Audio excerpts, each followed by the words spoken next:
We continue our reading from John's Gospel, the story of the death of Lazarus, beginning again now in verse 28. When Martha had said this, she went back and called her sister Mary and told her privately, "The teacher is here and is calling for you." And when she heard it, she got up quickly and went to him. Now Jesus had not yet come to the village, but was still at the place where Martha had met him. The Jews who were with her in the house, consoling her, saw Mary get up quickly and go out. They followed her because they thought she was going to the tomb to weep there. When Mary came where Jesus was and saw him, she knelt at his feet and said to him, "Lord, if you had been here, my brother would not have died." When Jesus saw her weeping, and the Jews who came with her also weeping, he was greatly disturbed in spirit and deeply moved. He said, "Where have you laid him?" They said to him, "Lord, come and see." Jesus began to weep. So the Jews said, "See how he loved him." But some of them said, "Could not he who opened the eyes of the blind man have kept this man from dying?" Then Jesus, again greatly disturbed, came to the tomb. It was a cave, and a stone was lying against it. Jesus said, "Take away the stone." Martha, the sister of the dead man, said to him, "Lord, already there is a stench because he's been dead 4 days." Jesus said to her, "Did I not tell you that if you believed, you would see the glory of God?" So they took away the stone. And Jesus looked upward and said, "Father, I thank you for having heard me. I knew that you always hear me, but I have said this for the sake of the crowd standing here, so that they may believe that you sent me." When he had said this, he cried out with a loud voice, "Lazarus, come out!" The dead man came out, his hands and feet bound with strips of cloth, and his face wrapped in a cloth. Jesus said to them, "Unbind him and let him go." Many of the Jews, therefore, who had come with Mary and had seen what Jesus did, believed in him. But some of them went to the Pharisees and told them what he had done. This is the word of the Lord. Thanks be to God. Let us pray. Lord God, may the words of my mouth and the meditations of our hearts be acceptable in thy sight, O God, who art our rock and our Redeemer. Amen. I guess it was about 10 years ago that somebody got the really neat idea of passing out white cardboard crosses about the size of a yard sign for people to put in their front yards in the weeks preceding Easter. One side of the sign, if you remember them, have seen them, one side of the sign is completely white, and the opposite side of the sign had written on it in large purple letters, "He's risen." And on Easter Sunday, everybody would turn their signs around from the blank side to the white, to the other side that says in purple letters, "He's risen." And it seemed like a really fun way to anticipate and to celebrate Easter. And when they first came out, I saw lots and lots of signs in everybody's yards all over the place. But over the years since then, it seems to me that there are fewer and fewer signs that have been posted. And I expect it's because maybe a lot of the signs have just gotten lost during the year, or they don't look quite as fresh as they first did, maybe a little bit weather-beaten, rained on. I know that some of you still have your signs, and you're still putting them out. Every time I drive by or walk by Nancy and Bill Warlick's house, I see their sign out in the yard. But I've also noted that some of the white cross signs that are still being put out in people's yards are beginning to look a little bit faded. And when you look at the blank side, you can now see the letters from the other side sort of coming through. So it's not really a surprise any longer, not only because we've seen it year after year, but now we can actually see the letters on the other side. So it's not a great surprise when the signs turn around on Easter Sunday and you see there, He's risen. We've been able to see it through the sign in a lot of cases already, all during these weeks ahead. But still the message comes across. He's risen. The letters are a little faded and you have to look closely to read them. And at this point, you're still reading them backwards from the other part of the sign, but they're still there. He's risen. It's like the little white crosses are suddenly whispering out, He's risen, even though today is still 2 weeks before Easter.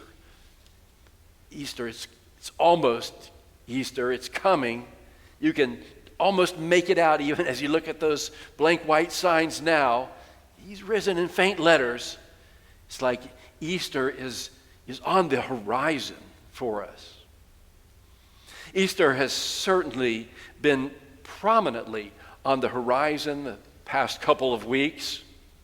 First, with our initial shock at the idea, in fact, the unheard of possibility that out of abundance of caution we might not be able to gather in church on Easter Sunday. Who ever heard of such a thing?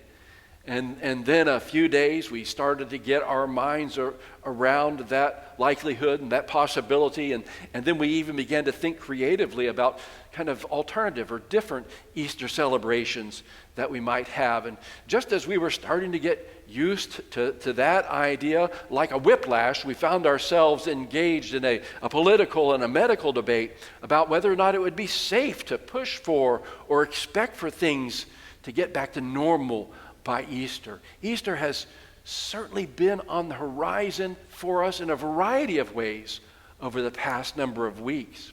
I haven't, though, actually heard much theological or biblical reflection on the significance or the importance of celebrating Easter Sunday exactly in the next 2 weeks. You probably remember that the specific date of Easter Sunday moves around on the calendar year by year, depending on the lunar cycle. Sometimes Easter is in March, and on those years we say, wow, Easter's really early this year. And then sometimes Easter's in May, and on those years we say, wow, Easter's really late this year. And perhaps we should not forget that we usually spend a lot of time somewhat self-righteously complaining about all the people who only come to church on Easter Sunday or Christmas Sunday. So imagine their surprise if they came this year only to find out we're not even here. And you kind of wonder, that might give them pause to think, well, maybe I should have come on a few more Sundays. Maybe we're letting those thoughts go through our head as we contemplate what it means for Easter to be on horizon for us. I have this imaginary scene playing out in my mind where Jesus comes out of the tomb after 3 days after he was buried, and as he comes out of the tomb on Easter Sunday, he finds at the entrance Peter and John and some of the women in a very animated discussion, and Jesus greets them and he says, "Peace be with you, I'm risen." And they just keep on discussing amongst themselves, talking until Jesus interrupts them. What's so important that you can't even acknowledge that I'm here, I'm resurrected? And Peter says to Jesus, well, Lord, a lot has happened since you were buried. A lot of things we never expected, things we didn't plan for. And we were just wondering if maybe there's a chance you could go back inside and sort of wait for a few more weeks, just kind of lay low until we can get a handle on all this. Is there any chance that you might be able to do that? It'd make things a lot stressful for us. Sometimes I wonder if that's a conversation that might be appropriate to imagine and to play with in the season that we find ourselves in. Maybe it's good that we find ourselves in a situation where Easter is on the horizon in a way that's unusual, in a way that's disruptive to our plans and schedules and expectations. I know that at this time, especially at this time, we long for the comfort of the familiar and the regular and the known. But Easter is now on the horizon in a way that we didn't expect, but also in a way that may open our eyes in a new way to see the wonder and the presence of Jesus with us. Easter is now on the horizon in a different way that may open our lives in a new way to God's work in the world. I think this story of Lazarus, the grief-filled pleas to Jesus by Lazarus' sisters, Martha and Mary, Jesus' own sorrow and grief, his heartfelt prayer to God for help, I think this story is a unique gift to us at this time. It's a story that points to Easter on the horizon in a very powerful way. There are such strong intimations of the Easter story in this story in John's Gospel about Jesus raising Lazarus from the dead. You will hear different parts of them, and it may trigger sort of different memories or thoughts to you. We hear about the personal danger and threat to Jesus' life that looms in the story. We hear it in Thomas's prescience when he says, at least about the threat of Jesus' life, let us also go with him that we may die with him. And we hear it in the exchange at the tomb between Martha and Jesus when Jesus challenges Martha to push beyond a generalized hope to a specific personal trust when he identifies himself to her, I am the resurrection and the life. We hear it and we begin to think about it in the tears and pleas of Mary when she kneels at Jesus' feet and says, Lord, if you had been here, my brother would not have died. We hear it in Jesus' question to Mary and to the Jews who were grieving with her when he asked them, where have you laid him? And it causes us to remember how this will be Mary's question when she asked it through her tears to the risen Jesus, whom she still thinks is the gardener. Sir, if you've taken him away, tell me where you have laid him, and I will take him away.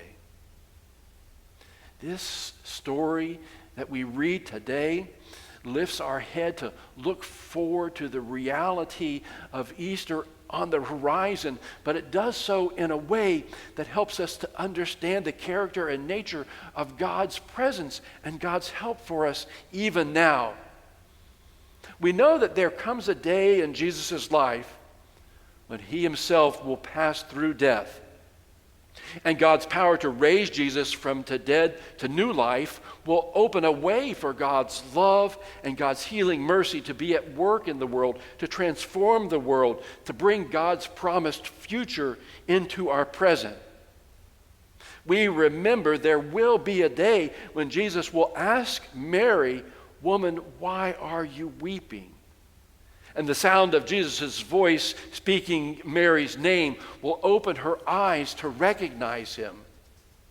We remember that Easter is on the horizon, but yet on this day, in some ways we're called to experience, in the midst of these circumstances that we now know, that Easter isn't only on the horizon, but it is also fully dawned on us. Today we remember that Jesus came and stood with two sisters whom he loved in their grief and in their sorrow for their brother who had died. And as they voiced their frustration, as they spoke out of their grief, as they wept, we remember that Jesus wept too.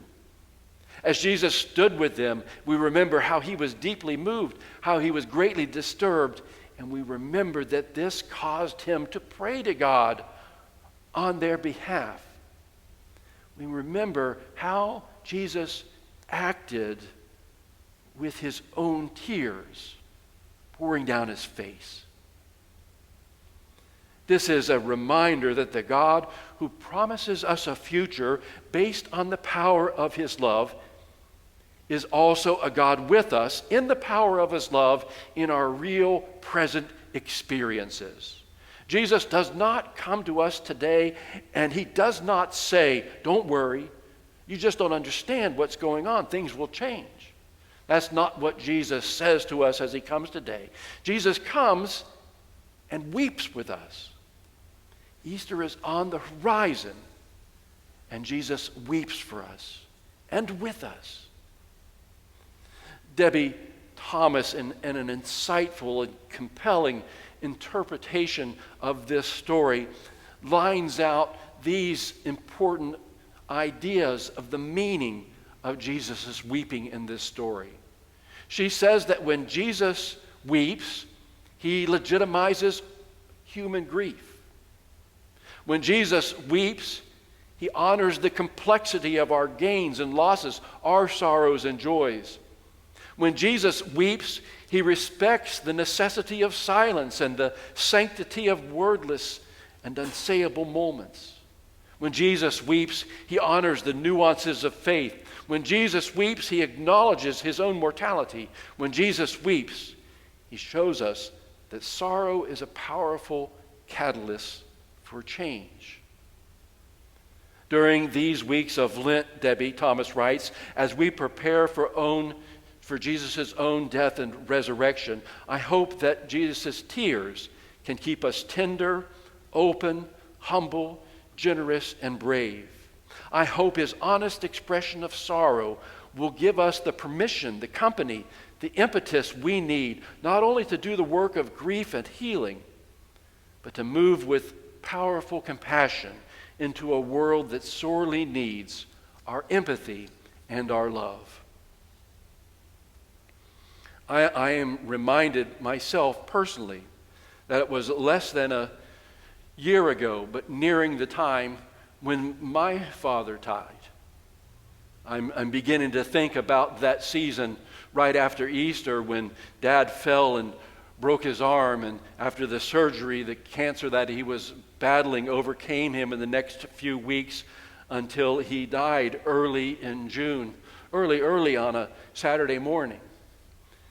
And I am remembering how I came to be present here in worship. I knew that I couldn't take part in worship leadership, but I came and sat in the pew right over there in the front of the West Transept. And from the moment practically that I sat down and worship began and you began to gather, I found myself doing what so many of you have done, of weeping literally uncontrollably from the beginning to the end. I'd try and read a word of the call to worship and it would stick in my throat and all I could do was weep. I'd try and stand to sing a hymn and no notes would come out. I could only weep. I'd try and look around at everyone else here, but even the sight of your faces would just lead me to weep. John Daniel, who was here at the time, had volunteered to come and assist Helen in worship. And when he got done with his part, he came and sat down next to me. And before I knew it, he was weeping too. We wept from the beginning to the end on that day.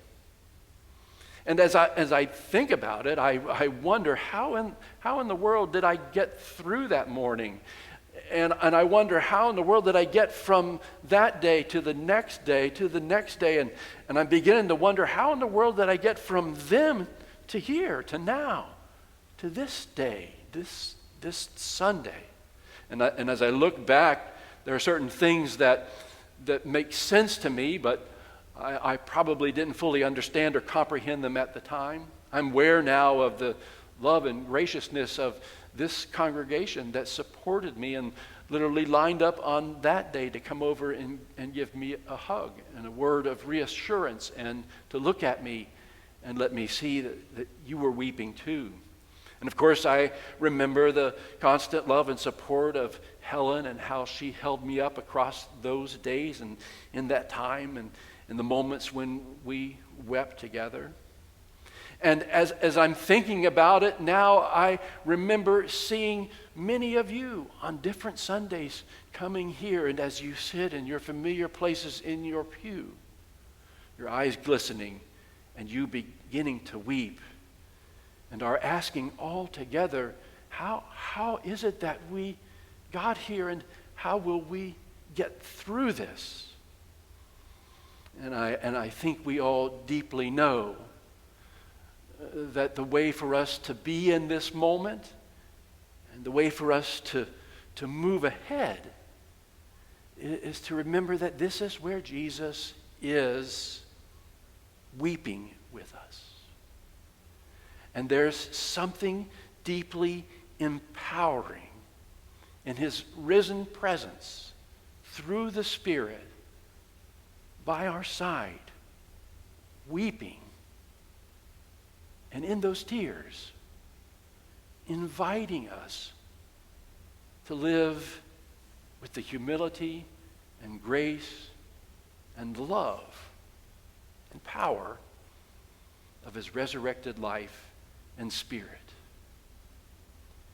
Easter is on the horizon, and Jesus weeps with us today. Amen.